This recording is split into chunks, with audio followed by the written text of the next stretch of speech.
Phantasmic Journey Podcast is brought to you by Tascam and Amazon Studios. For more than 30 years, Tascam has developed products for every segment of the sound and music industry. From the high-end audio professional in a major post-production studio to the novice of hobbyist at home, Tascam is everywhere. They are a company committed to providing their customers audio and video solutions that enable breakthroughs by using sound in ways that are exciting as they are accessible, even recording the voices of the dead. You asked for a non-scripted paranormal TV show. You begged for a non-staged paranormal TV show. You begged and you pleaded, and we have listened. We present to you Season 1 of The Paranormal Journey into the Unknown. It was released October 31st, 2017. In this series, we show you what it's like behind the scenes and conducting a real paranormal investigation. Join Gavin Kelly, Paula Purcell, and their special guests to seek out the existence of life after death by going to numerous haunted locations such as jails, hospitals, battlefields, and museums, collecting compelling evidence by means of video, photography, and EVPs. In this season, the crew investigates the St. Albans Sanatorium, Old South Pittsburgh Hospital, Jailhouse Pizza, and the famed Monroe House. And you can watch Season 1 of The Paranormal Journey into the Unknown on Amazon.com right now. Season 2 and 3 will be coming soon. Hey! Welcome back to the Phantasmic Journey Podcast, Season 4. And man, do I gotta tell you, we are really kicking it for Season 4. Our first guest tonight, he is an acclaimed paranormal investigator and television personality who will stop at nothing in his quest for answers about the unknown. From a young age, he has had a strong connection to the paranormal world, and that heightened after a near-death experience. You have seen him on the Paranormal Lockdown on Destination America, Ghosts of Shepherdstown on Destination America. He is an executive producer for Ghost Stalkers, and once again, that was on Destination America. Ghost Adventures on the Travel Channel, and he is the co-creator, executive for Ghost Adventures documentary, the one that started it all. I'd like to welcome our guest, Nick Groff. Hey, Nick, how you how's doing? It going?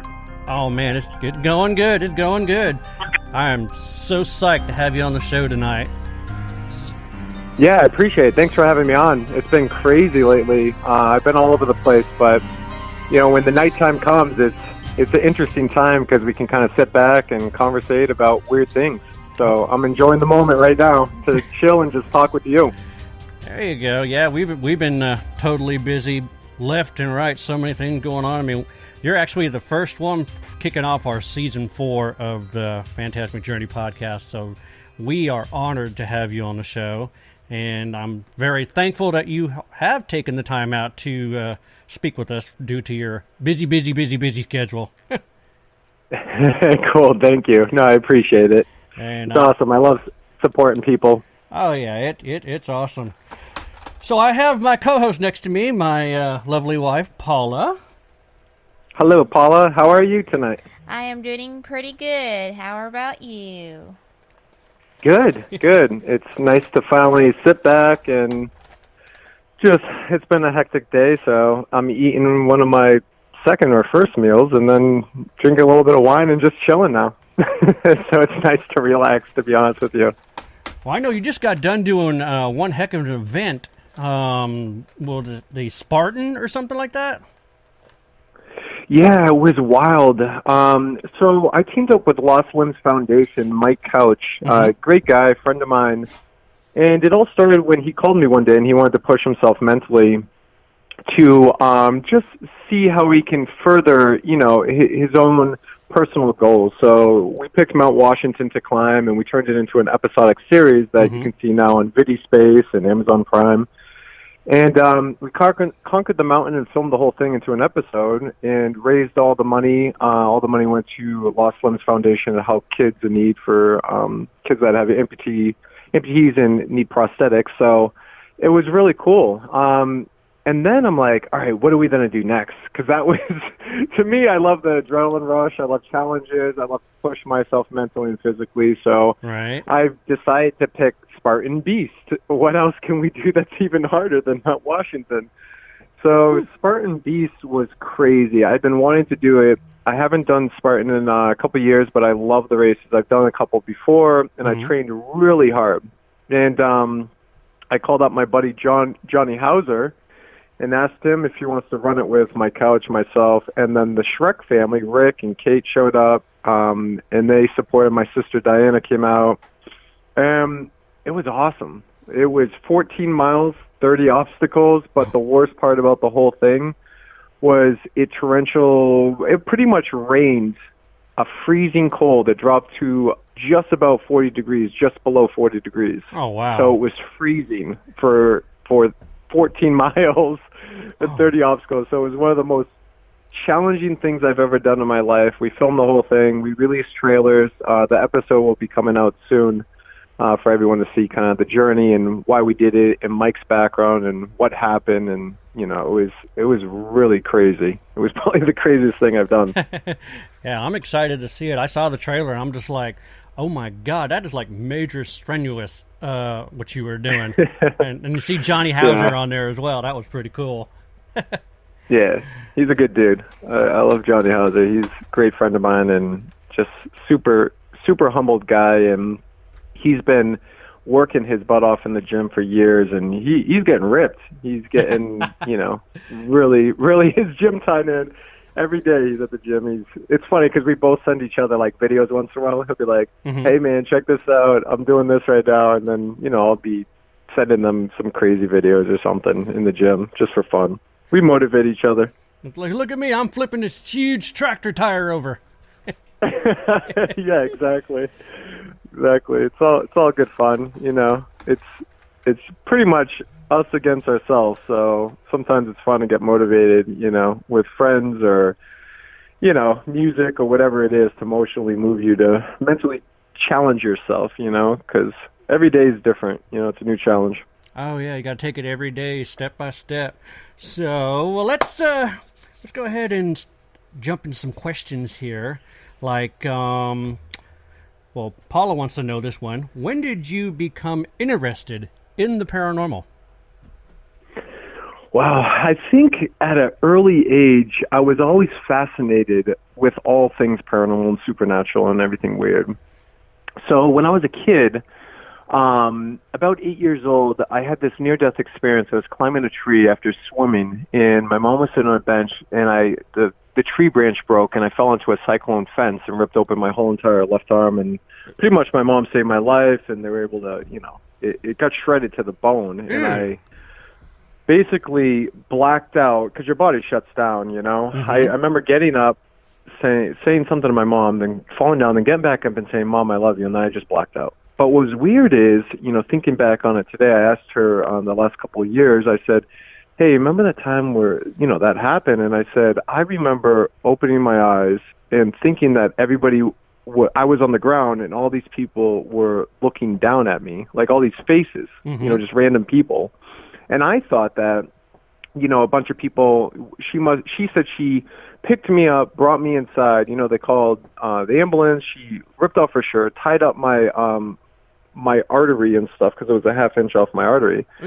And basically, you know, kind of saved my life in a moment because the doctor said I was super lucky to not bleed out right then and there, you know, the artery and whatnot. And she said, no, there wasn't there wasn't all these faces and people huddled around you looking down, staring at you. It was me and somebody else, you know, but that's what I remember. So who knows, right? Who knows what that crossover or that instant of that memory that happened that I experienced. But the interesting part about that is, you know, after all said is done and I got back into swimming and stuff, healed my arm, stitched up and whatever,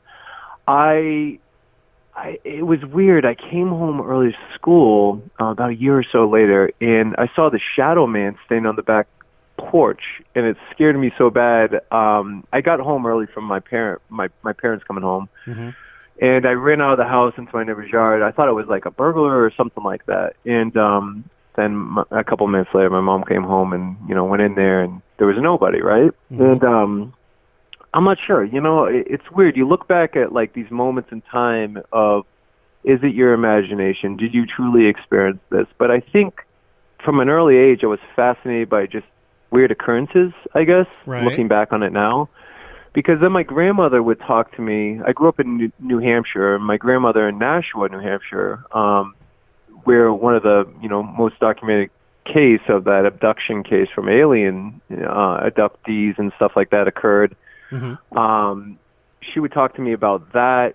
So I was really big into UFOs and aliens in space at a very early age because she would talk to me about that kind of stuff. So I was, fast forward a little, I was that weird kid at 13 where I would unfold a map in my room and try to pinpoint where Area 51 was, listening to Art Bell on my boombox late at night in Nevada. And here I am, this kid in New Hampshire, trying to figure out and tell my dad when he walks in my room, I'm going to Area 51 someday, but it's not on the map. Right. Just because I was hearing Art Bell talk about it. My sister's godparents lived in Nevada, so they would tell me stories about, my sister's godfather would tell me a story about his father who would, before he died, he would talk about how he helped build the bunkers at Area 51. As kids, they would sit on their rooftops and watch the test of the nuclear bomb go off, the mushroom cloud go up, and they would tell me all sorts of weird stuff. Huh. So, that's where I got fascinated and interested. So I would go around with my buddies in like middle school and high school, like, let's go check out this haunted place that's abandoned and so on. And then I basically went to college, UNLV, and I wanted to take a spring, during spring break, I decided to jump in the car. My buddy, my roommate at the time in college, he had a car because he brought his car down and I didn't have a car, so I borrowed his car. And basically I took a drive up to a ton of places up, all the haunted locations in Nevada. So I went to Tonopah, I went to the Mizpah Hotel, I sat out front of the Mizpah Hotel late at night with my little VHS camera, and I recorded like just filming the buildings and just filming all sorts of weird stuff. And, it was just like a cool trip that I wanted to do. I went to the town of Rachel, went to as close as I could up the border of where, you cross over into what is known as Area 51 and so on. And then I went up to Virginia City, Nevada, and that's where, I went into like Washoe Club and, the whole boardwalk there. And that town is just like amazing. Gold Hill Hotel, Miner's Cabin, and so on and so forth. And that's how I discovered kind of all that stuff. And, a couple years later in college, that's when I met Aaron and Zach. And basically I knew Aaron for a long time. And one night, I was doing a bunch of like production stuff and filming and I was trying to make money in like college. I was pretty much broke going to college, and I loved film, and I was shooting like wedding videos on the side. And, I met Zach because he was a wedding DJ, and I asked him if he wanted to come shoot second camera on some wedding stuff that I was doing because he was DJing. Mm-hmm. And then I met Aaron in one of my classes Aaron snuck into during college. And then the teacher's like, you want to do some film and do some project work with this guy? And he pointed at me because I was working on a ton of like short films and stuff like that because I loved horror movies and I was a film fanatic. So one night I called him. I said, look, I've had this fascination all my life. I love the paranormal. I love the supernatural. I went up to these cool haunted towns, Virginia City, Nevada. I said, I bought this camera. I was working at like Comp USA to make money. I was like overqualified. I just graduated college with high honors in film, and it was crazy. It was just weird thinking back on the journey, getting to that point of like the question you asked about when did you become fascinated or into the paranormal, or just all in at that point. I think it was always in my blood, because some people go through life and they realize maybe this was my quest to go down this road. You kind of fall off the road a little bit here and there with different ideas or passions or so on, but it's the moment thinking back now I'm more mature and I can look at my life in a sense of like halfway living. Mm-hmm. It's interesting to me because it's like, it's always been a part of me for some reason, but it's also because I'm super logical and it fascinates me. I love talking in conversations about all things that could be thinking outside the box, mm-hmm. And I've had a lot of experiences that I can't comprehend and figure out to logically explain it, so that's how my life has been, to be honest with you, from an early age to now, just being involved in the paranormal, supernatural, and just living in general. It's been a life journey, experience, information, and growing into what I am now. And that's kind of how it all started, just calling two guys up and saying, hey, at that point in my life, do you guys want to let's go look for ghosts? I want to see if ghosts really exist. Like back then, that was my thing. I want to see if ghosts exist. Right. And I got a camera. I know how to hit the red button on the video camera, my little mini DV tape camera. Yeah. I'm like, we got this. I'll film everything. We'll just go on this journey. And then, we hit the road, did all that. And I'm like, had like tons of mini DV tapes, after you're just filming all this crazy stuff and looking at it. I'm like, what is this? I don't understand what we just captured. What is that? Not really knowing. It's just filming an adventure, a journey, and just like a lump of mud that you're like, whoa, there's something special here because of the evidence. There's something special here of like what we're doing, and I don't know what it is yet. Mm-hmm. But I'm like, I soon realized that this is a great narrative. This is a great like story to be told, and I was just I was all in. I quit my job at CompUSA, which didn't really matter because I was getting like maybe $400 every like 2 weeks or something stupid, So I was like, what's the point? Yeah, so exactly. Back then, it's like, bro, got a passion. You're loving what you do. You're fascinated. Here's something special, and I was like, this is something great. I knew it. I just knew this was something great because it was different. It was raw. It was interesting. It was like unkind. It was just like a couple of buddies going off on a journey and just like seeing what would happen. And it turned out into something epic that we never thought it would be, what it is. And I'm like sitting there one day and I'm like, what do we call this? When I finally finished editing the documentary and putting everything together, I'm like, man, this is an adventure. Mm-hmm. I'm like, what happens if we called it Ghost Adventures? Like Ghost Adventure. Mm-hmm. And that's what I said. They made fun of me at first. They were like, dude, that sounds like a Disney ride. I don't know. That sounds like some Disney theme park. I'm like, no, but it's an adventure. Like, look, ghosts in a sense, and it's an adventure, Ghost Adventures. Yeah. And that's what stuck. That's my story in a nutshell, without all the like craziness in between. Right.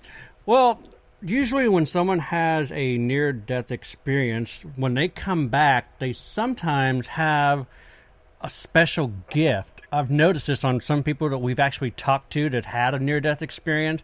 Like, all of a sudden they come back and now they're able to be a psychic or an empath and a sensitive. Did your near-death experience kind of heighten your senses or give you somewhat of a gift? So here's the thing I've never really talked about, because there's two sides of me, right? I sense or pick up on certain people's energies in a sense,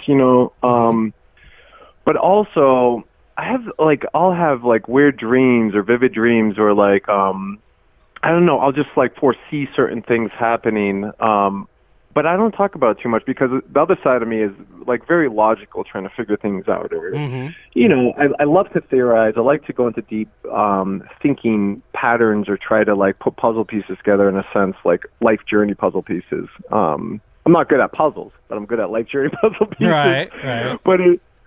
But I think, to answer your question, my mom, like recently in the last couple of years, said, she would walk in and hear me talking to just whatever was in my room, like talking like randomly in places. And I'm like, well, I'm a kid. Like, I was very hyperactive, and I had a crazy imagination as a kid.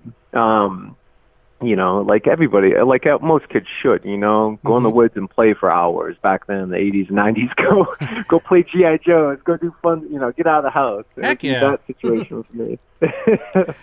But it's like, she would say, no, there's a difference. Like, I know when your imagination was going, I know when you're hyper, I know when these things were occurring. I'm saying you would be in a room having a full-blown conversation with what you would define as an angel. You'd be talking to an angel, some energetic, like angelic being, right? Or you'd be talking to something out there in a full-blown conversation, and I wouldn't come in and interrupt you. I would just listen.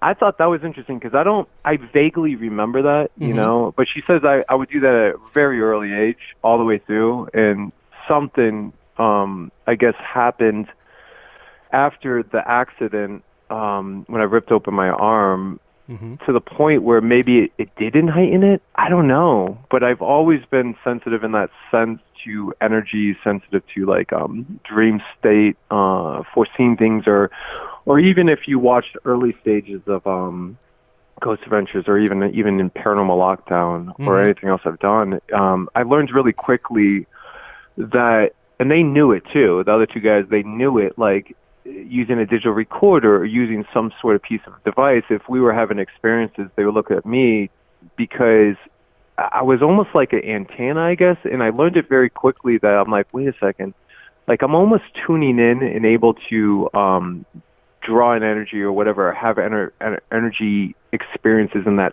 sense of whatever was occurring there.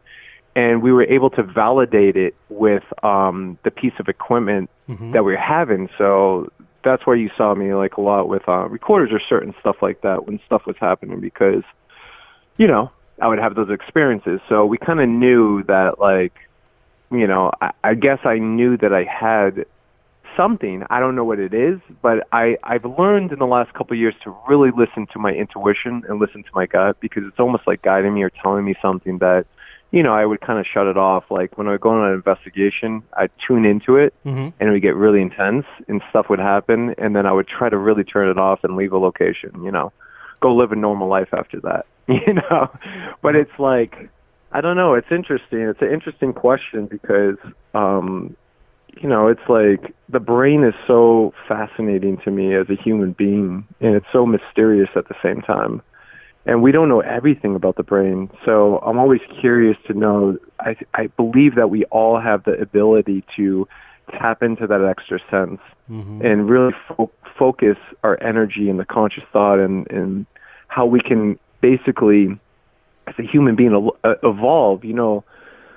And I feel like we all have this capability to do these things, but, you know, sometimes we don't look further than what we know, you know, to tap in, because I think sometimes people get scared of it, or they don't want to, or, you know, we're distracted so much with the world around us that, you know, we forget to stop for a second. It's kind of like meditating, you know, you meditate and you forget about everything else, and you take in the environment and everything around you, and you know, you tap into that other sense.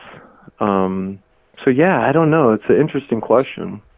Yeah, right when I asked you that question and you started talking about the vivid dreams and this and that, Paula's over here shaking her head because, well, go ahead and tell them.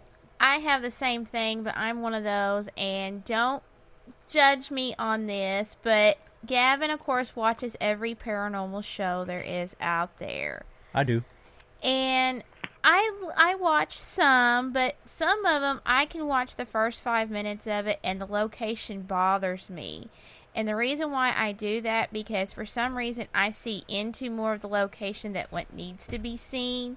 And I've actually went to sleep and have nightmares about a location, and I don't even finish the episode. I don't even know what the episode's about. Yeah, I've heard that a lot. A lot of people will have sensitivity to whatever is occurring there, and it will kind of ripple effect back to that person that is like kind of tuned into that. You know, it's my best analogy I can give is it's kind of like being an antenna for a TV, right? Like the old TVs, the tube TVs. And you're trying to get that signal, and you start moving the antenna around, which would be yourself, right, to tune into that station. It's similar way, I feel, is how it works. I don't know. That's what I believe is occurring when we kind of like tap into that other sense or that other realm of things. Well, it's interesting. Okay, well, I have a part B to that. Have you ever been into doing an investigations, and if you ever was in an actual location, do you ever feel like your equilibrium's off? Like you've been in the location and it affects you so badly that you have to leave the building? Like, for me, I've actually have left a building during an investigation and actually went outside and laid down on the ground because it messed me up a little bit. Yeah, well, energy, you can't.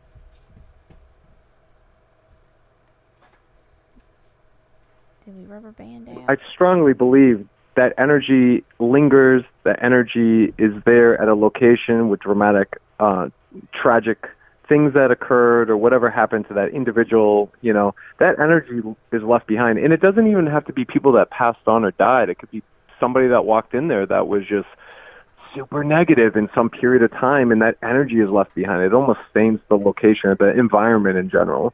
And you could be affected by that certain energy or some sort of thing crossing through you or whatever you're connecting with. And yeah, I've had that happen a lot, actually. I had that happen in my younger days where, I mean, if you've seen any of the episodes, it'd be like, my equilibrium. It was like my go-to vocabulary where it was like, oh, my equilibrium's off. I would say it a lot because, and again, like, episodes are condensed from hours of investigating. But,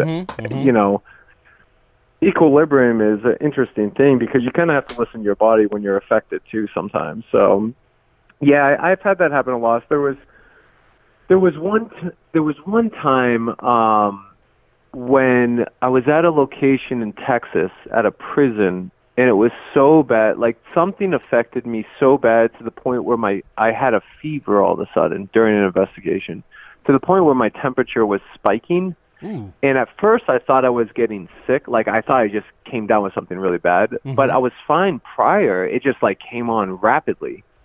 And what was weird is all of a sudden the piece of equipment were documenting evidence. There was an EVP, electronic voice phenomena, captured on the digital recorder. There was some weird mist thing or whatever was occurring around me.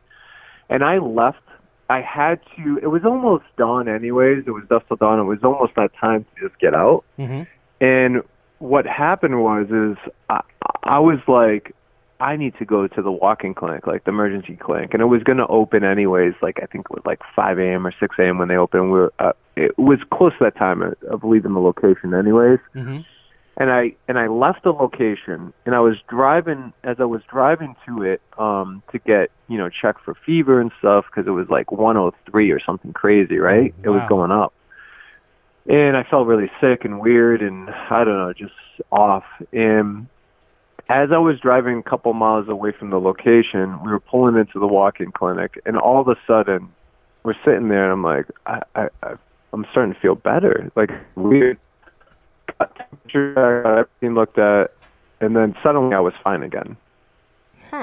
Super strange, it was really strange. So was something at that location affecting me? Was it the environment maybe that I was in? I don't know, that I was reacting to. I'm not sure. But all I can say is there's some other things happening at the same time to validate that experience. But I mean, that's the thing, like, you can walk in, you can be affected by the energies that are there. Right.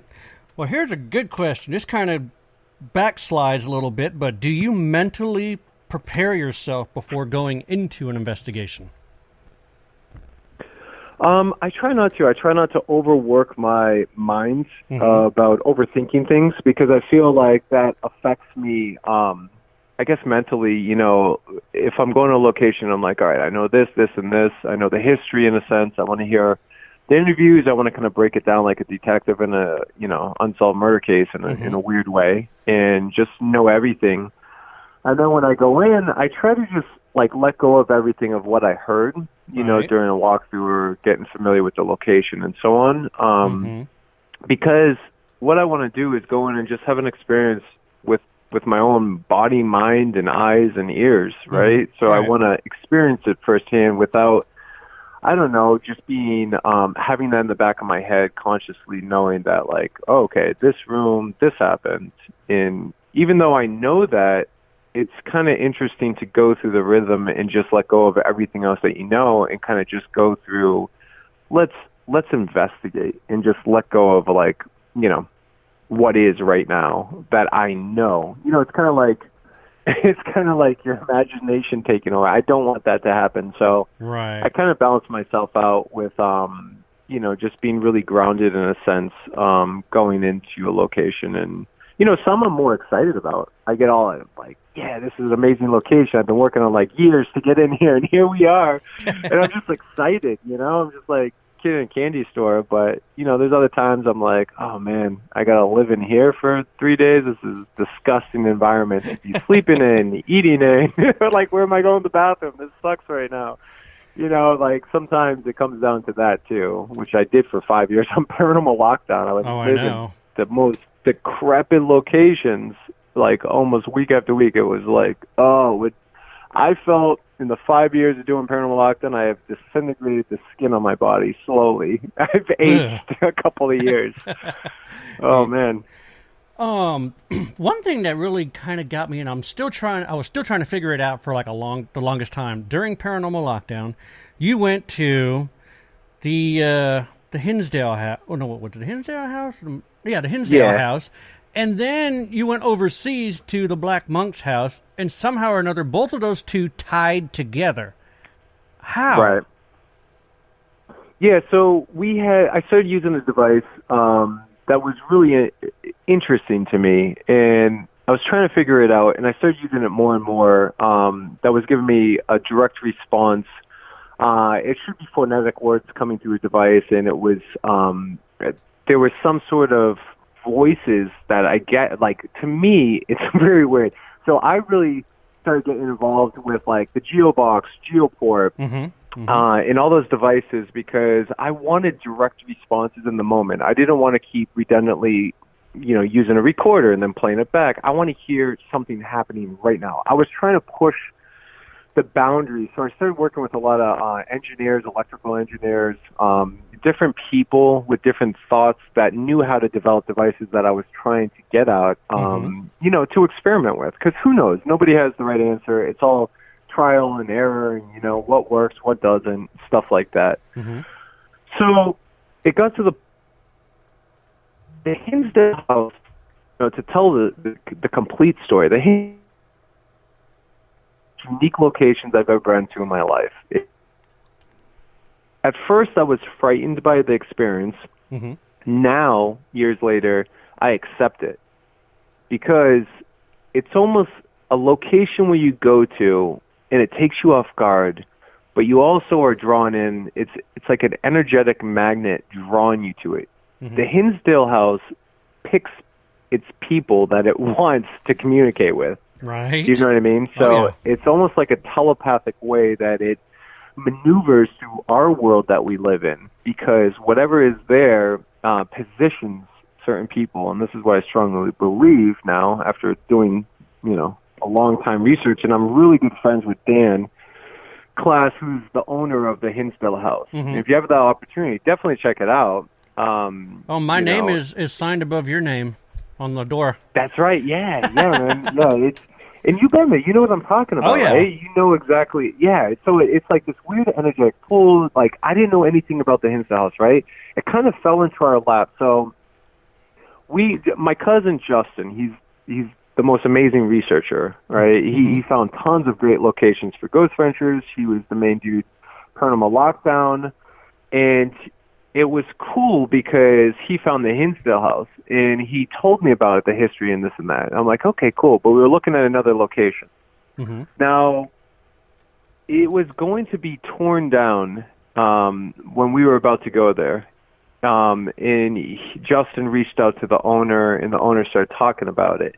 He's like, you know what? I'll hold on to it for a month, and let me know if you're going to come here. And it wasn't my first pick on the locations to go to on Paranormal Lockdown Season 1. I wanted to go to a couple other locations. And then all of a sudden, the other locations fell out for some weird reason. And here we go. Here's the Hinsdale house, right? Back in position number 1. So what happened is we ended up going there. And before I went there, 2 weeks before I went there, I would have these weird dreams. I would wake up in the middle of the night around 2:30, 3 a.m. I would get up. I would walk out of my bedroom to the bathroom where it would look out into, there was a window that would look out into like the stars and the outside and stuff like that. And I would be out there, and I would have this weird, vivid dreams, or this weird where I'd be awake, but this woman would be talking to me. Right? Like telepathically telling me something, like almost forewarning me about that location in a weird way. So that would happen 2 weeks prior. And then I finally got there, had this crazy experience. You know, it was pretty wild. And I left the location. We had that everything that you saw in Paranormal Lockdown. And I wanted to learn more. I almost became like, man, I kept thinking about it, almost to a point where it's like an obsession, right? You want to learn more. You want to understand why. You're trying to figure out what's going on there and why you're still thinking about it. So I started going more and more deeper into it. So move on, we're doing other locations, and then, you know, we get to the point where we were then to go over and look for another location that we were talking about. And what happened was my cousin brought up Pontefract to me, which is 30 East Drive in the UK there, and which is labeled as the Black Monk House. Right. And he talked about it for briefly, but I was like, okay, cool. You know, like, we talked about it for a little bit. I knew about it for a while, but it wasn't a big deal. And then what happened is we were thinking about going there, talking about it.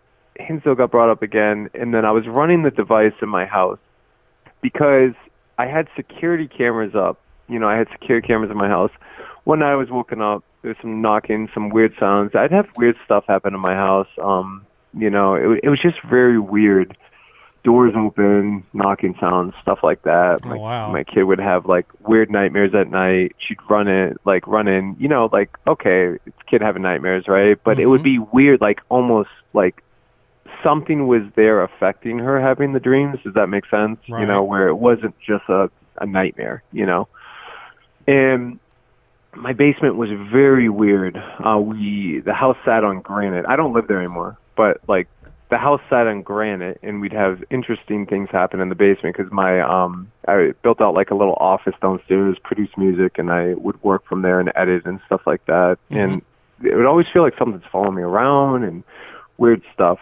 So I had a camera down there, and then when I woke up and I saw this mist kind of form on the security camera, and I couldn't figure it out. So I went down there, hearing these things, and it frustrated me because I didn't see anything on the camera when I got down there. So I started running the device, you know, which obviously rule number one, don't start running devices in your house. You never know what you're going to open Right. to. Open Pandora's box. And that's exactly it. Yeah, you're drawing in energy, you're drawing in stuff that you probably don't want to, you know, deal with. It's your house. You sleep there, you live there. You don't want to have to be, you know, dealing with this stuff. It'll drive you crazy. And then I get these voices start coming through intelligently, communicating with me, and I'm asking questions, and then all of a sudden, you know, Hinsdale, and that's what you see in, you know, what eventually, it was a year in the making, by the way. That whole special that turned into a special, you know, what was Black Monk House, which was tied into the Hinsdale House, that was a year. Oh, wow. A year. Like, people don't realize, like, the condensed of that footage, of all that footage,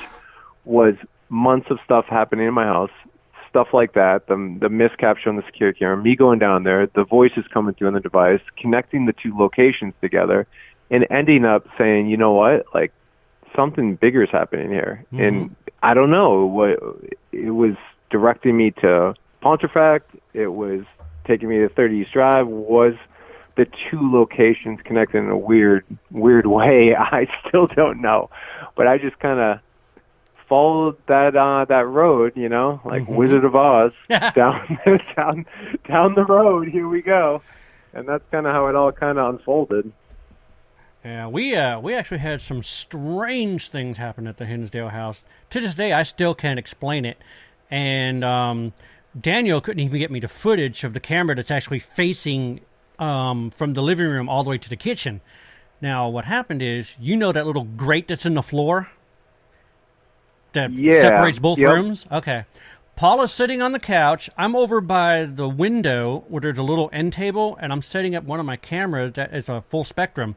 And through the metal grate, I'm seeing this purple glowing something pulsating. Kind of like one of those old TVs just trying to turn on. And it would like...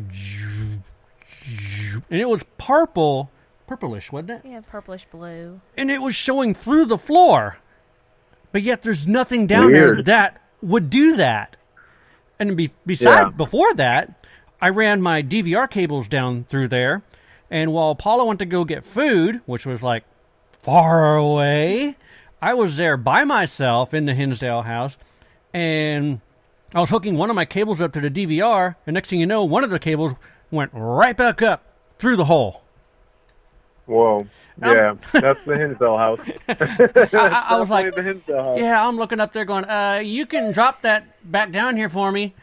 I asked Daniel if you got the footage. He tried for weeks to see if he could get the footage, contacted the group that actually did the footage to the cloud. They said they can't get it. It's corrupted. I'm like, you have got to be kidding me.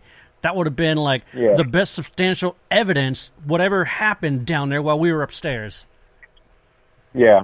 Yeah, it's a weird location. When I lived there for 3 days, it was really difficult for me to walk into Mary's room upstairs. You know, that back room.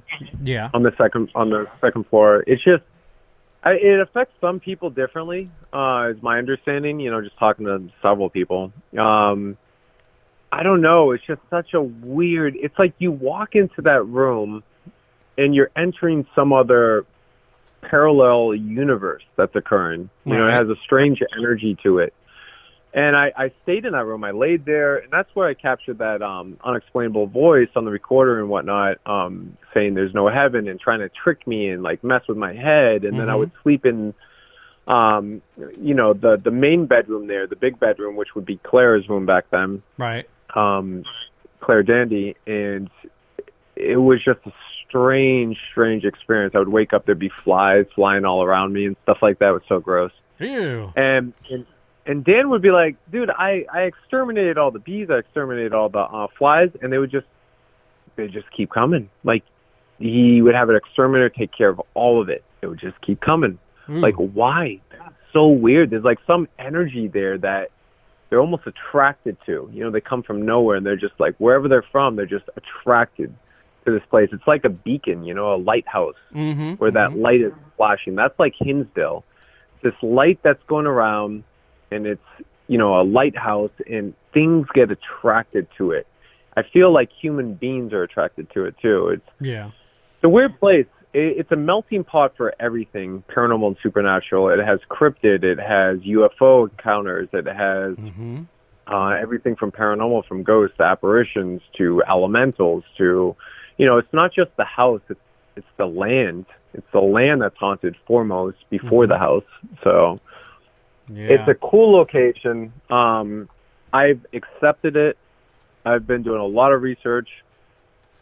Stay tuned because, you know, I've been working really closely with Dan and our team.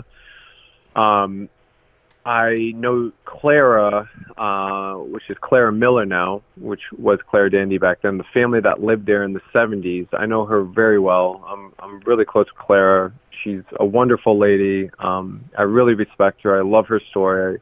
And I really care about her. And, you know, for the last couple of years, you know, after her book came out, Echoes of a Haunting, if you haven't read that book, definitely read Claire's book and hear about her story. It's super compelling to know the backstory of, you know, what occurred there and what is. And she tells some incredible stories. So I've been really working hard, and soon you will see what we've been doing and what we discovered and what's to come. It's probably one of the most incredible things I've ever done in my life, to be honest with you.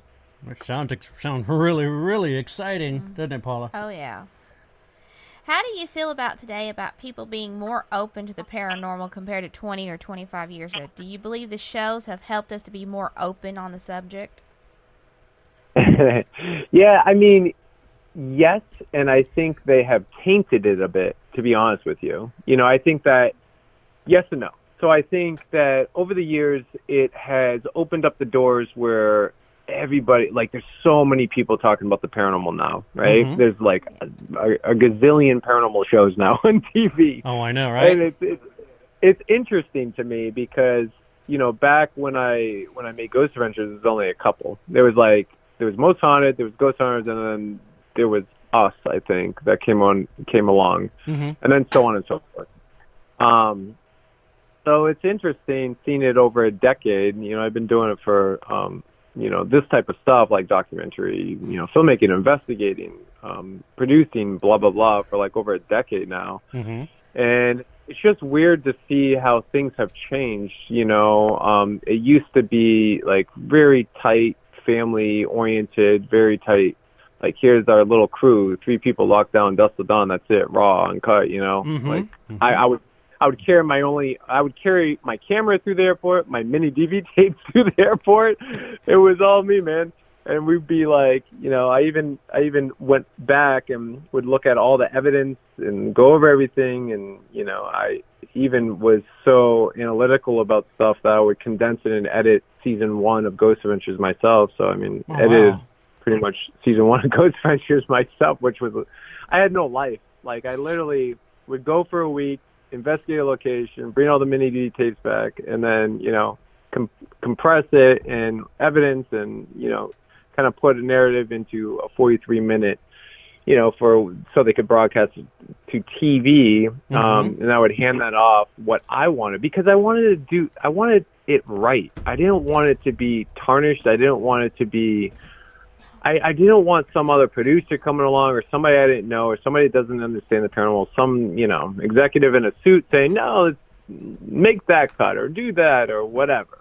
And I didn't want anything to be fabricated, foremost, Yeah, at least you had 100% creative control at the time. Oh, man, we fought so hard for it. I remember sitting in a room in the beginning with executives, and they were all like, yeah, we should get you camera guys, and we should do this and that. I was like, look, here's the documentary I did. This is what everybody loves. It's raw, 3 people, lockdown, dust till dawn. That's what it is. Why? Like, I know how to film it all. We know how to film it all. I know how to look at the evidence. Like, really? We don't need that. We don't need this, like, turnkey production or whatever, Right. So, like, coming from that, I never was handed anything in my life, pretty much, I never was like, here's a series, here's this. It never happened like that. And that was never I wasn't like, at a young age, I'm going to be on TV and I'm going to do that. I was never like that. I was always like, whatever I did, it was going to be 150% passionate about what I really believe and what I love, and I'm going to stick to that.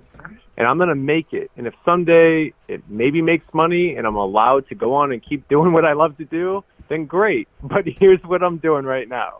Right. If it happens, cool. And that's what happened. It happened just like that. Blood, sweat, and tears, man, from the ground up. And it turned into a phenomena, Oh, yeah. And it's just weird. It's just a weird journey. But I'm very humbled by it. I know my roots. I know where I came from, and I know who I am. The highs and lows through my life have been very strange, but it's made me appreciate life, appreciate people, and appreciate, talking to even people like yourself doing it. And I love that about the journey. And I think, to answer your question, it has changed so much. It's interesting to me. It used to be that. Now, it's interesting. You got full-blown production companies. You have, making paranormal shows. Making all sorts of ghost stories. I just miss the elements of, documentary filmmaking in a sense where it's like, man, everyone's just, and I'm not saying everyone's working their butts off, because people are. I'm friends with everybody across the board. And there's a lot of great people doing what they love to do. It's just, I feel sometimes it gets a little watered down with the bells and whistles, Yeah. Bumps out to commercials or whatever like network needs are to make it feel that way or make it feel scarier than it actually is to grab, viewers and stuff like that. I get it, but it's like, I don't know. I just miss raw elements of things sometimes, because it can be more organically, an organic feel, you know what I mean? Rather than like, let's add background music here to frighten it up a bit, just because it doesn't feel scary enough, because you're just walking down a dark hall and things were happening and it was awesome and it was really happening, but like this moment we just need to get out for a second.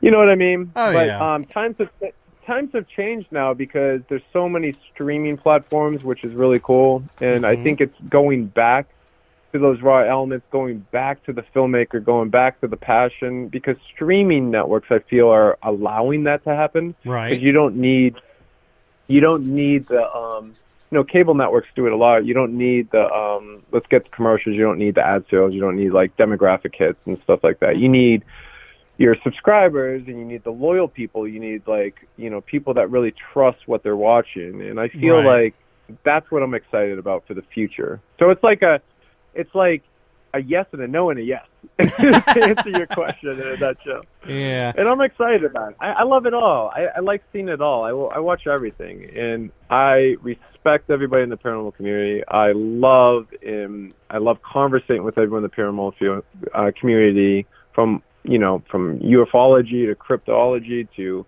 I'm friends across the board with everybody. And it's just like, I like it all. I enjoy watching all of my friends, watching all of my colleagues, watching, people succeed and do what they love to do. And, if it's on TV, off TV, or whatever it is, lectures, conventions, hit shows, mini-series on streaming platforms or the YouTube channels, it doesn't really matter, as long as, people are doing stuff and opening up that door to other conversations. And as long as it's it's genuine, as you can make it. I appreciate that, because we're all human at the end of the day, and we're all interested in some subject of the supernatural, paranormal, or whatever your beliefs are, because I think we're all on our separate journeys individually, and it's just about, taking that ride and seeing where it goes and learning from that and growing and hopefully evolving and not getting too big of an ego and just, helping one another. I miss that communication with each other, kind of coming together and let's have a cool conversation about this, and then I'll be quiet, you talk, and let's have great ideas, and maybe we can find and discover new things that we don't know exist or can comprehend just yet. I feel like that's what it's all about. Life is too short. Oh, yeah, no doubt. I totally agree. Well, go ahead and tell our listeners what VidiSpace is, because I'm sure a lot of them want to know what that is, and I'm kind of glad that there are some shows on there where they are bringing the documentary filming to the paranormal, such as The Mad Crew with, the Mad Paranormal documentary. That was phenomenal. And then what was the other one? The Road to Nowhere or something like that? Yeah.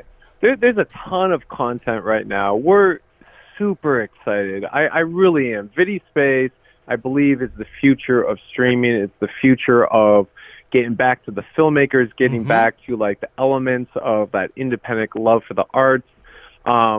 It's a great place, people's interest, from films to movies to independent to that filmmaker who just doesn't have that next step to be on maybe that big, massive company, corporate cable network or whatever it is, whatever platform.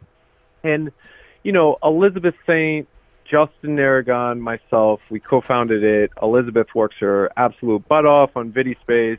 She's a brainiac on VidiSpace. She really is. Incredible person, that's working so hard night and day, pretty much 24/7, 7 days a week, and just really taking it to the next level. And I think it really is the future of, what it should be, getting back to what I was saying before, back to the roots, back to the filmmaker, back to, being different and being open-minded. And I love quality content at the same time. It's quality content where you can come there and be a part of the membership. So it's subscription-based.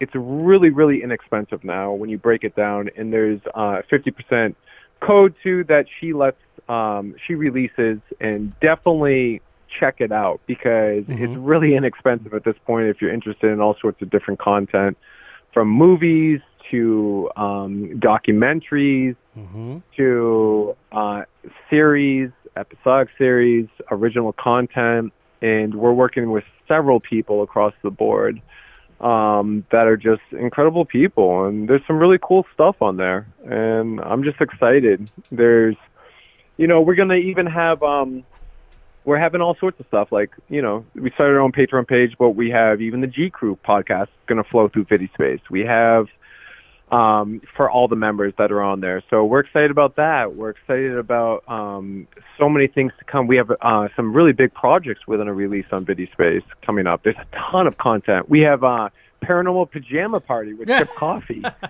which is one of the most coolest shows that I've ever had to have the opportunity to produce. And we bring some amazing guests on, like Willie Ames and Olivia from Romeo and Juliet, and there's just so much stuff in the whirlwind. So if you have the opportunity, just check out VIDI.space. It is definitely really cool. There's a ton of things to look at. There's a free trial, subscribe, cancel anytime, be a part of it, be a part of, VidiSpace, be a member. We just opened up the film festival too that we're doing with VidiSpace. Elizabeth's idea that we talked about a year ago, and I thought it was brilliant to start our own film festival, and we had over 100 submissions internationally all over the world. Oh, cool. And we had our first film festival in Reston, Virginia there at the movie theater, and we had the filmmakers come out. We give out awards. We screen their movies on the big screen, which was awesome to watch, by the way. And we had some judges there across the board, like Kevin Tenney, the guy who made Witchboard. We had in Night of the Demons, and we had myself and Elizabeth and Jimmy O from Arrow in the Head and JoeBlow.com, and John Fallon, who's ArrowInTheHead.com, and we had Chad Lindbergh.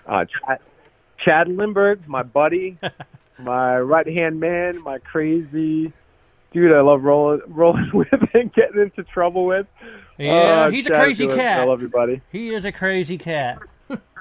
He's amazing, yeah. So VidiSpace, check it out. It's awesome. I'm really excited. We got you, too, coming up. You're going to have your series and stuff on there, too, right? Yep, that's true. Sure is. So excited. So, your buddy, Chad, you guys are doing G Crew. How? Yeah. Let's talk about that. How did that come about, and what's it going to be about? Everything? Oh, man. It's crazy. Yeah, so for years, everybody has been telling me for the longest time, start your own podcast. I'm like, man, I don't know. I just don't have enough time. Like, right? I'm training every day.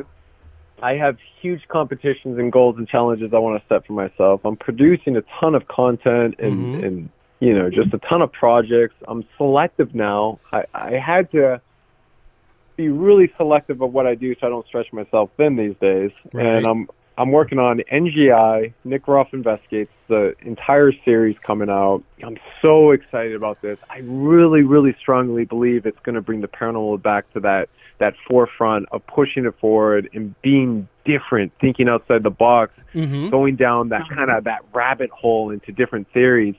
So I've been releasing, I teamed up with ArrowInTheHead.com to release articles every week on NGI, Nick Ruff Investigates, to talk about behind the scenes, what's going on, and different topics. So Jimmy O and I, we write every week about that.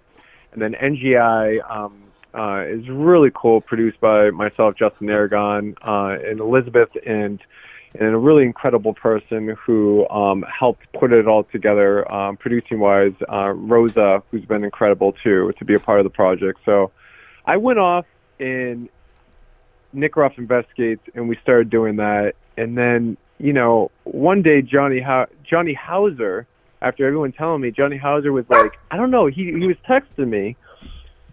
And while I was sitting there and I was working on stuff, I was editing Nick Ruff Investigates and going over evidence, and he's texting me, right? And he's like, he just randomly goes, you need your own podcast. Why don't you own your own podcast? Why aren't we doing radio? Why aren't you like...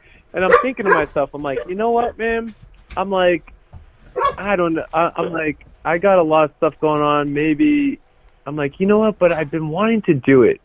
It's good timing. I want to bring people together across the whole entire board. I want to conversate about more than not just paranormal. I want to talk to athletes. I want to talk to musicians. I want to talk to anybody involved in the paranormal, the cryptid, UFO. Mm-hmm. It doesn't matter as long as it's an interesting conversation. I'm learning something. We're shooting video where it's, you can see the people, you can see us, and it's kind of like a couple of buddies just getting together over like a beer or a drink or just hanging out and just having like a really cool conversation over dinner or something cool, So I'm like, you know what? All right, let's do it. I'm like, I was talking to Chad Lindbergh a couple of weeks ago about doing some new content and making some like cool videos and doing stuff like that in a sense. And then Johnny's talking to me, and then I'm like, you know what? I just did Josh Hurd's podcast at Malvern Manor, the owner, part owner of Malvern Manor, and I really loved the interview I did with Josh because we went way down the crazy rabbit hole about theories and weird stuff. And I'm like, you know what? How about this? I'm like, Chad, Johnny Hauser, Josh Hurd, I'm going to bring all you guys together, and we're going to do a podcast. But it's not just going to be about paranormal. We're going to talk to, we talked to Joe the Weatherman, a.k.a. the Weatherman from American Ninja Warrior. Oh, wow. He's been on like 9 seasons or whatever it's been at this point. He's an incredible athlete. I met him when I did American Ninja Warrior. I think it was back in 2013 when I was when I got selected to be on that show. Oh, wow. And then I know the owner of Spartan Race, Joe, who created Spartan Race, and I ran Spartan a bunch of times. I'm like, I want to talk to people from Spartan Race. My sister and I, we grew up as swimmers, very competitive at an early age, and she went to full scholarship to U of A for swimming and missed. I think my sister missed the Olympics by half a second backstroke or something. But her friend Trina Jackson at the time, she was gold medalist in 1996 as an Olympian swimmer, fastest female in the world at one point. Oh, wow. So I'm like, we can talk to all these people, right? And we can talk to, this morning, we sat down at noon and we did our podcast. We talked to Johnny Zaffis. We talked to my man, Johnny Zaffis, for a good hour about all sorts of wild things. And then the other day we talked to Johnny E.L. Tenney, which is a brainiac, one of my really close friends. I love the guy to death, and talked about the most incredible theories, but he breaks it down the weirdest way when you actually understand it. Right. And then, it's like talking to all these interesting people that have great stories, great journeys, have accomplished so much in their life. And, I'm taking something away from every conversation. Even the Shrek family, House of Shrek, which is actually on VidiSpace too. And definitely check out that family. They're incredible. We talked to them too on, the podcast, and I'm like, man, and we're all talking about this. I'm like, let's call it the G Crew. So that's how it started. I'm like, I already got a tattoo of G on me. I'm like, cool, and that's kind of what stuck, and that's what we went through. And we're like, all right, let's just, let's integrate this some way, and let's throw up a Patreon page. And I really wanted to do it for the people. Right. Honestly, I just wanted to be for like, not just the fan base. I want it to be for like everybody. Like, here it is. You can come to this. You can check it out. I want to integrate it on VidiSpace. So whoever's a member, Elizabeth had a great idea too about, we'll integrate it with the subscribers. So, people that are subscribed to VidiSpace too will check it out, and we'll have it on Patreon if you want to come there or whatever. It's just like, here it is. Like, here's a couple of dudes talking to some incredible people. Like sipping on our coffee in the morning or late at night, and we're just having these crazy intellectual conversations that are just like, whoa, what's happening? But this is cool to watch. You're just having a good time and laughing and remembering that we're just human for a second, Yeah. Cool. So are all you guys going to be in the same area, or is it going to be like kind of like Skype where everybody is different places? Yeah, so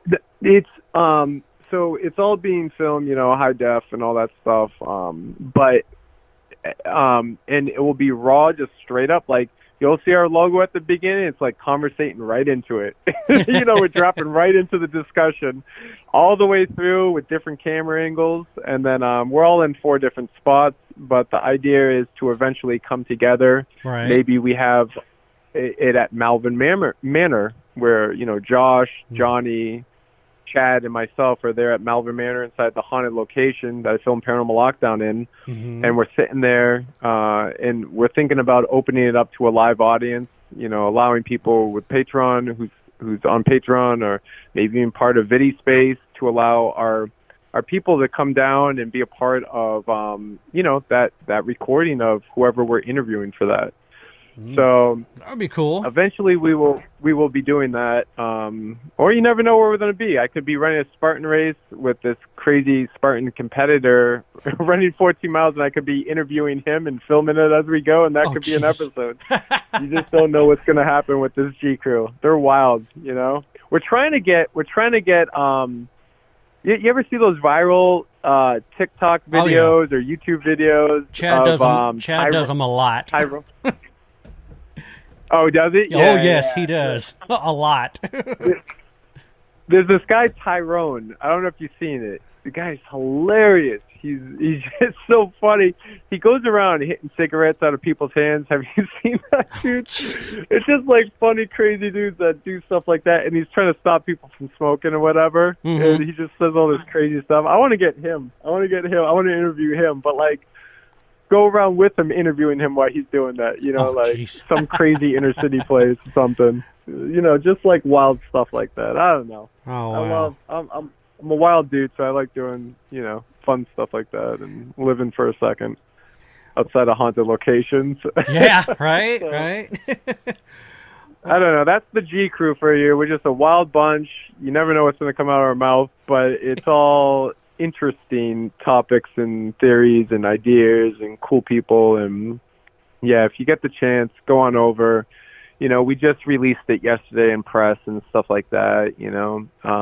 Soon we will be releasing the first couple of episodes. We have a couple episodes up now under one of the tiers on Patreon that is just our raw run-through podcast that we just started, which is pretty funny. And it's just straight up, it's really actually kind of cool and funny.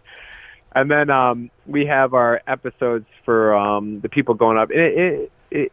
It's a cool place, It's a cool place to come, be a part of it, and I think it's going to be really big. I really do. It's just awesome. I'm really enjoying it, honestly. I love sitting here talking to these people and kind of, learning from them. Oh, yeah, and then time just totally flies away. That's it. I know. Yep, it does. And, it's an interesting topic, too, about time. We've been talking about this a lot. I had this weird experience on the Nick Groff Investigates episode. I went back to the Washoe Club and in Virginia, it's in Nevada, and I've been investigating that location for a decade now. I've been there several times and know the owners. They're really cool.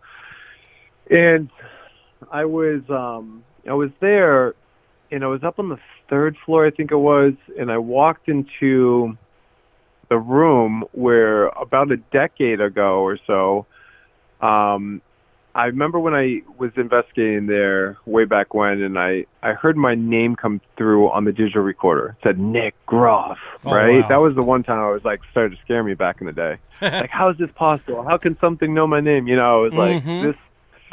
I was trying to figure it out. Well, now here I am, and I walk into this room in present time.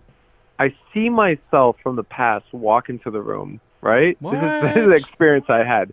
I see myself walk into the room, holding the recorder, holding the camera I had back then, the mini DV tape camera, and hearing myself, or watching myself hear the recording of it say Nick Groff, right? Then I thought to myself in present time, standing there in the dark, it was just me on the third floor by myself, right? Right, yeah. And I'm like, what is happening? So the first thing that came to my brain is I said, wait a second, is this me hearing myself in present time right now, in the time I'm in right now, saying, and I said out loud, Nick Groff. And back in the past, is it me hearing myself on the recording of my own voice in the present time saying Nick Groff? Is this just a bend in time occurring at this location where I'm actually talking to myself, my ghost of myself, in both times that this is occurring? That's weird. And that's when I started to dive into the idea of the theory that time, universal parallel universes could be actually a real thing. You know, there's forward and backwards of time that they're starting to look at. And I think that possibly these locations can, like, that's possibly what we could be dealing with sometimes, that we refer to as ghosts back in the day, could actually be something to do with time.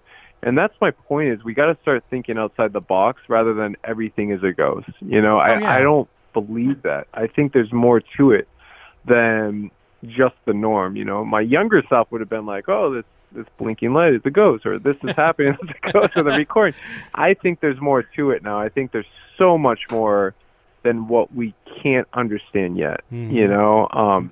And I don't know. I don't think we're supposed to understand either, you know? Oh, yeah. Which is really interesting. Well, yeah.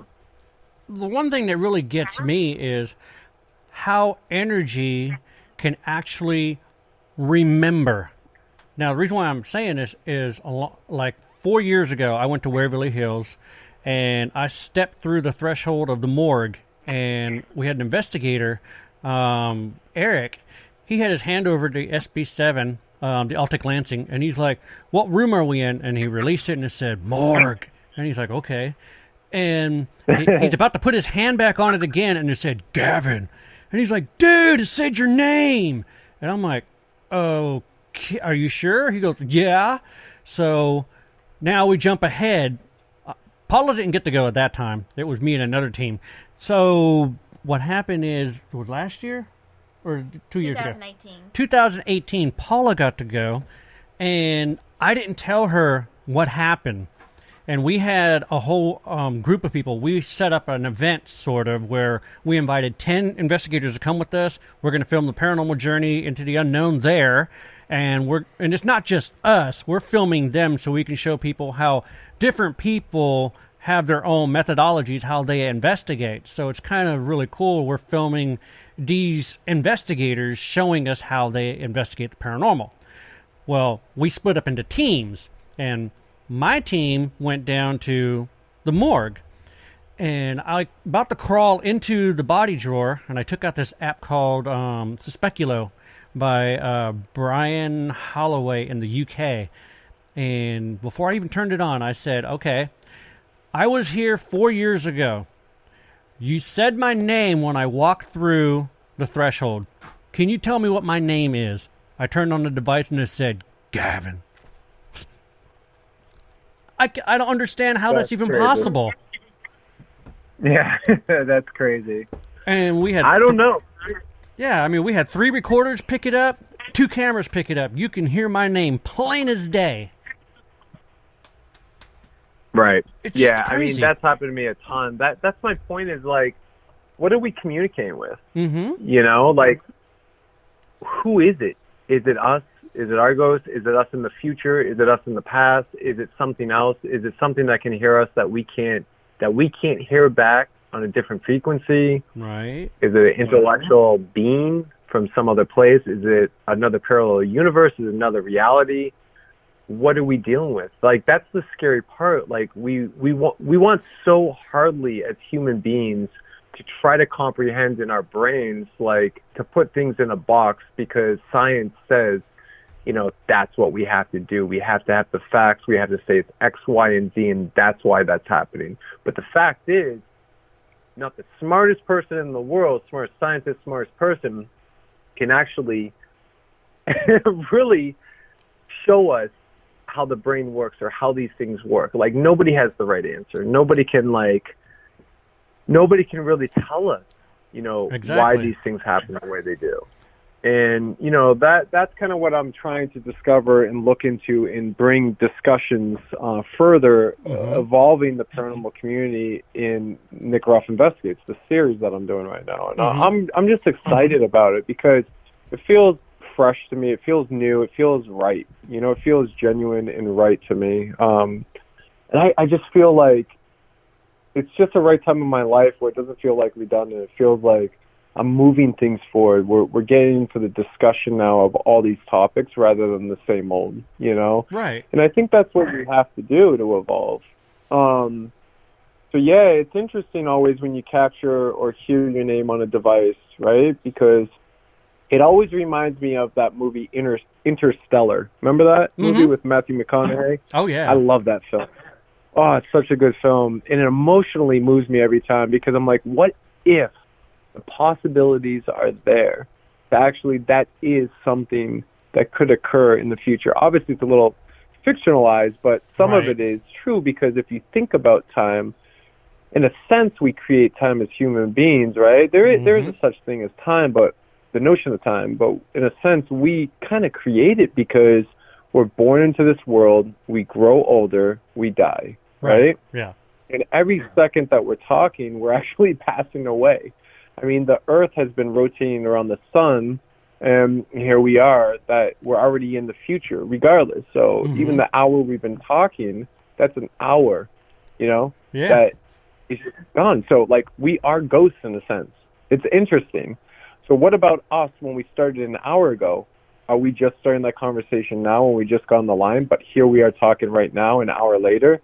Is that occurring still, or is that just energy left behind? Yeah. So you start thinking about all these possibilities because that's what the brain is supposed to do. We want to try to solve some of these riddles, but the fact is we don't have the brain capability to try to solve it all. All we can do is have an experience, right? Learn from it, collectively gather that information in our brains that we live in our bodies, and whatever your life is, your journey, whatever you have to do, accomplishments or work or whatever it is, that's the part that interests me the most, is the middle part, the middle part of living. And I think sometimes a lot of people forget about it, like to stop down and just breathe for a second and communicate and live and kind of be blessed in the sense of like appreciate life big time. No kidding.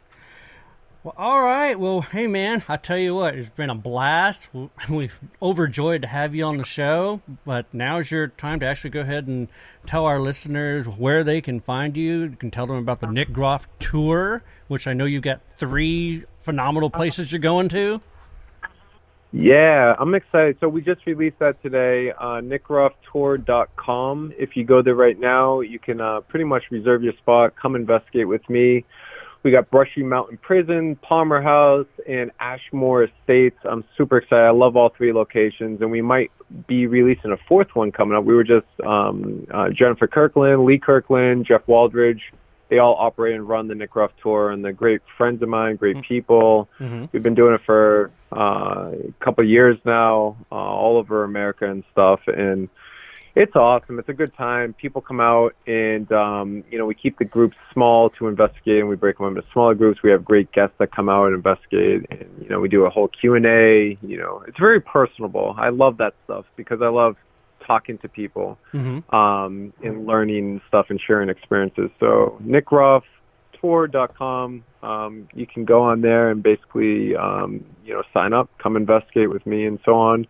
And then VidiSpace, VIDI.space, if you have Apple TV, Roku, even on the Amazon Prime, a lot of our content is on there. Or Android, whatever you have, whatever device, you can search VidiSpace, and it will pop up. Download the app, or just go to the website, become a member. There's a great discount. If you have any questions, you can always email info@vidi.space on how to sign up, how to operate it and work, and so on. Streaming platform. And, we're pretty much worldwide with a lot of the content, but check it out. It's awesome. I love it. And there's a great free trial. You can, trial it out, and if you like it, stay on, be a member. If you don't, cancel it. Doesn't matter. But we're just trying to make great content. And then I launched the G Crew, which my buddies and I, Chad Lindbergh, Johnny Hauser, Josh Hurd, and myself, we're hosting podcasts now. And we have incredible guests that we're going to be releasing all the episodes. We've been interviewing everybody pretty much every day. It's been crazy. From American Ninja Warrior Joe to Olympian swimmer Trina Jackson to Trina Jackson Falco now, and then to the Shrek family, to Johnny Zaffis, and my buddy Mistinian, who's a music producer. We have tons of people coming up. So, you can find me on social media, Instagram. I post a ton on Instagram. I'm at Drive Custom Fit, working out every day, training for some. I think I'm going to compete coming up in my near future. On in Spartan. My buddy was trying to talk me into. Joe was actually trying to talk me into the other night. Coming out to American Ninja Warrior, running the course. I was like, man. It's just like I have so much going on, and I'm working on Nick Groff Investigates coming out. It's a new series that will be dropping really soon. A lot of people have been asking, but trust me, it's well worth the wait. We're positioning it correctly to be released so a ton of people can see it everywhere worldwide. So we're working on that right now. The first episode I have watched down. It is I'm just so excited about it. I really am. And then you'll see really soon we have a major project we've been working on it's gonna be huge. I'm really excited about it. So yeah, there's a ton of stuff. So just go to my Instagram or Facebook and just look up my name, make sure it's the blue check near my name or whatever. There's a ton of just ridiculous accounts that pop up these days. Right? People trying to present. So and let's not forget you do have a book called Chasing Spirits. Yeah, I know. I keep forgetting. People keep reminding me. It's in my hand right now.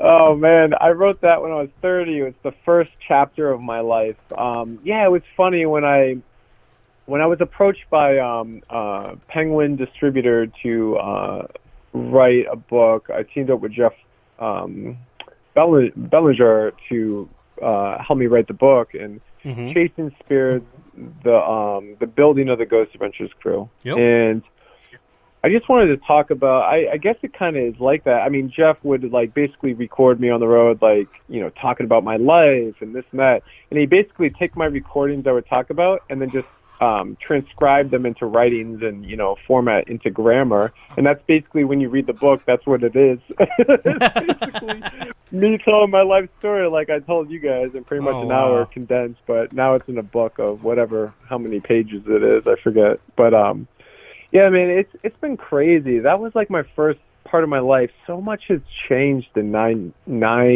almost 10 years for me. Yeah, 10 years pretty much now from when I wrote that book. And it's everyone keeps saying, write another book. And I don't know. I'm the type of person that I won't work on a project just because, right? I won't do it because, it's going to make money or it's going to, whatever. I don't know. I'm the type of person that, has to be super passionate and super all in for it. Because I know, like the podcast or Video Space or, whatever the project is, Nick Ruff Investigates or Paranormal Lockdown, whatever it is, I'm all in 150%. And I'll go nonstop until I feel like it's the best of my abilities of making it or doing it or being a part of it. So, people keep saying, write another book. I'm like, you know what? I have a lot has changed in 10 years. I got a lot to talk about, but I feel like it's not enough. I haven't lived enough to tell a great, compelling story. And that's really what it's about for me. When it's the right time, the right place, I'll write it. And I'm like, maybe when I get to 60, Wow. Give me another 20 years, I'll write a book. Then I'll be able to have something to talk about. I don't know. That's how I operate in a sense. So something has to move me emotionally for me to be compelled to do something. And that's kind of how I function every day. I go to bed, I wake up, the amount of times I get sleep where I can function on body rest, where I know I'm able to keep moving and feel energetic. And I just want to live and wake up and give it my all every second that I'm breathing in my life, because I know, we all know, you never know when it's your time to go. Oh, exactly. I want to ripple effect this world, right? In a positive sense. Yeah. With anything I touch, anything that I'm doing. So, people can feel that in the next generation behind me, my kids or whoever's behind me listening, or the people that are following me, or whatever it is. I want people to feel that and move people in a positive manner. Mm-hmm. So when I'm gone, it stays, Exactly. Because I can't take materialistic things to the grave. No. But what will last is my reputation, my generation, my name, and whatever I've built. Right? That will last forever. The legacy. And that's what I'm about. Yeah, the legacy, man. Yeah, that's it. Yeah. Oh, were you going to say something? Oh, okay. I thought you were going to say something. No, I'm playing guard dog duty for your dog. Oh, yeah. Our puppy you've been hearing him bark, I'm sure. He's driving us nuts. Nice. So, Awesome. well, man, I'll tell you what. Appreciate it. We'll go ahead and have you on the show again, maybe later on. It was a joy talking to you. Awesome listening to your stories and, of course, answering the questions. I mean, like I said, we were going to change things up. We're not going to ask like the regular questions that other radio shows would ask you. We kind of threw some in there. That was like make you go, oh, wow. Okay. Yeah. Yeah, no, I enjoyed it. It was fun. It's always nice to sit back and just, conversate. I think I really enjoy that. It's like cool things I've never talked about before that was really fun to kind of be like, oh, yeah, that's right. And it made me think about myself for a second. Oh, yeah, this time or that happened. It's stuff that I've never, some stuff I've never shared before. So, yeah, it was fun. I really appreciate you having me on. Thank you so much. And I wish you all the best of luck, with everything that you're doing. You're doing a great job. I appreciate that. Thank you. But you go ahead and have yourself a good night, and I'll holler at you probably in a couple days. All right. Well, you guys take care. Thank you so much, and talk soon. All right, man. Have a good evening. Bye-bye. All right, you too. Bye. Well, there you have it, folks. We were on with Nick Groff. And as he stated, he's done a lot of things. He's working on Nick Groff Investigates. He has the Nick Groff Tours, where he's got 3 phenomenal places. One is Brushy Mountain, Ashmore Estates, and what was the other one?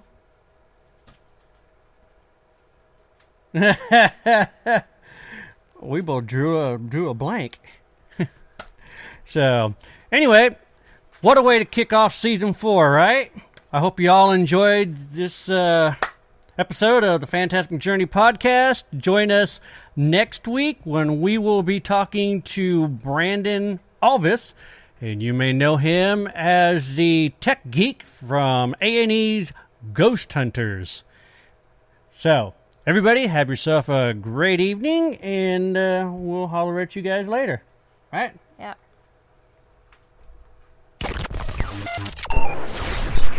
The Phantasmic Journey podcast is brought to you by Tascam and Amazon Studios. For more than 30 years, Tascam has developed products for every segment of the sound and music industry. From the high-end audio professional in a major post-production studio to the novice of hobbyist at home, Tascam is everywhere. They are a company committed to providing their customers audio and video solutions that enable breakthroughs by using sound in ways that are exciting as they are accessible, even recording the voices of the dead. You asked for a non-scripted paranormal TV show. You begged for a non-staged paranormal TV show. You begged and you pleaded, and we have listened. We present to you Season 1 of The Paranormal Journey into the Unknown. It was released October 31st, 2017. In this series, we show you what it's like behind the scenes and conducting a real paranormal investigation. Join Gavin Kelly, Philip Purcell, and their special guests to seek out the existence of life after death by going to numerous haunted locations such as jails, hospitals, battlefields, and museums, collecting compelling evidence by means of video, photography, and EVPs. In this season, the crew investigates the St. Albans Sanatorium, Old South Pittsburgh Hospital, Jailhouse Pizza, and the famed Monroe House. And you can watch Season 1 of The Paranormal Journey into the Unknown on Amazon.com right now. Season 2 and 3 will be coming soon. Your journey begins now.